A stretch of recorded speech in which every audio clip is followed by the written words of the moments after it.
My name's Pam Adams. I'm 70 years of age and I live with rheumatoid arthritis. My name's Donna. I'm 47 and I've lived with rheumatoid arthritis since I was 21.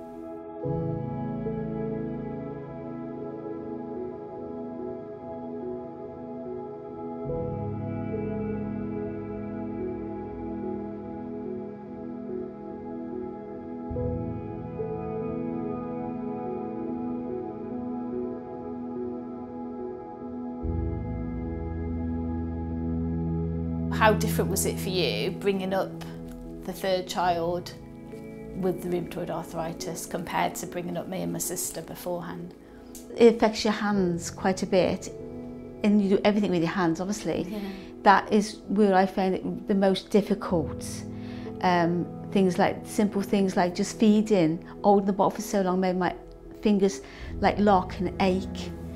I found it even more challenging to do everyday things with him and sitting on the floor with him, trying to get up and down off the floor to play.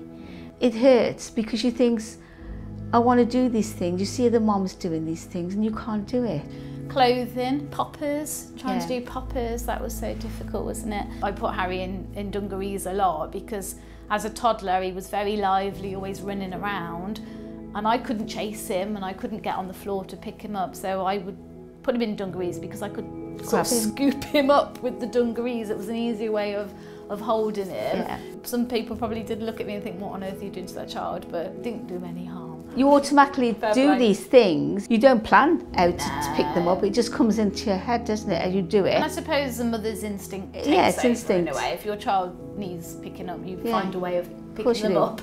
You work around it. Just might not be the most natural way to some people, but there you go.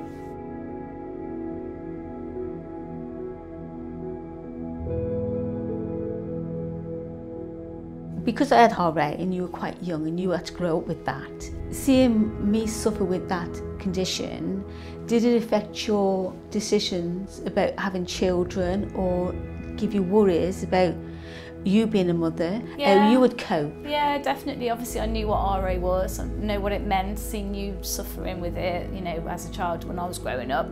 You know, having you going into hospital when we were kids and having to fend for ourselves a bit more at home. So, you know, well aware of what RA meant, how it affects family life. But it never stopped me wanting children of my own, but it was just a big decision to have children. I found everything harder. Depression also seemed to set in because I didn't understand what was happening to me.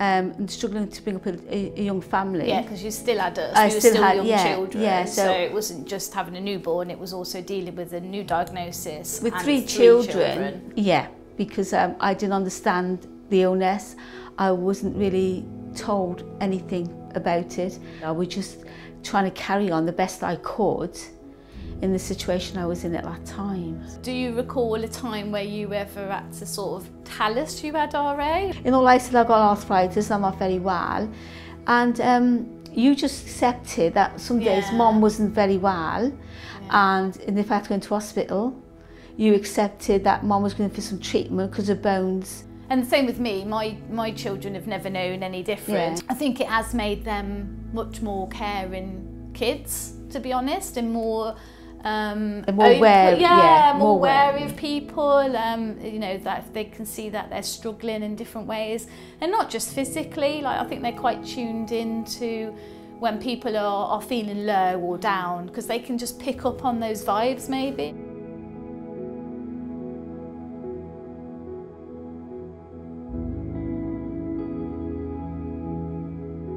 Whether you have rheumatoid arthritis or not, having a baby is hard work. There's no doubt about that. You know, you're absolutely shattered, you're fatigued, it's all new, it's scary, and that is the same for any new parent out there. But then having the added challenge of having the rheumatoid, you know, you just find ways of managing. You sort of have to, it's worth it, isn't it? So I am a mom first and foremost, and I have RA.